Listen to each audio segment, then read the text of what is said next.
আচ্ছা, আমাকে একটু শেয়ার করবেন আপনাদের ভেতরে কারা কারা এই কাজটা করেন। আমি যখন বড় কোনো প্রজেক্ট করি অথবা ছোট, আমি কি করি, বেসটা সাধারণত রেজিন আমি 2 লেয়ারের কাজ শেষ করার চেষ্টা করি। সামটাইমস 3 লেয়ার লেগে যায়, বাট ফার্স্ট লেয়ারটা আমি 2:1 দিয়ে করি।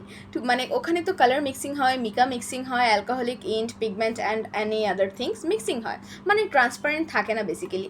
তো ওই লেয়ারটা আমি 2:1 দিয়ে করি, আর একটু তাড়াতাড়ি শুকায়ও যায়, পারফেক্টলি হয়। আর লাস্ট যে লেয়ার, যেটা ফিনিশিং লেয়ার উপর দিক দিয়ে যেটা দেখা যাবে, সেটা আমি 3:1 দিয়ে করি, জাস্ট ফর ক্রিস্টাল এফেক্ট, মানে একদম পানির মতন স্বচ্ছ একটা এফেক্টের জন্য।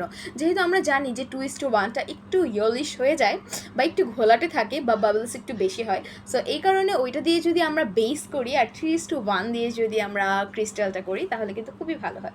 এটা আমার পার্সোনাল অপরচুনিটি, মানে সরি, এটা আমার পার্সোনাল অপিনিয়ন, কারণ আমি এই কাজটা করি। তো আপনাদের কাছে যাদের দুইটাই রেজিন ব্যবহার করার মতন ইচ্ছা আছে বা একটু ট্রাই করার ইচ্ছা আছে, তারা কিন্তু এই কাজটা করতে পারেন। আমাকে অবশ্যই ফিডব্যাক জানাবেন।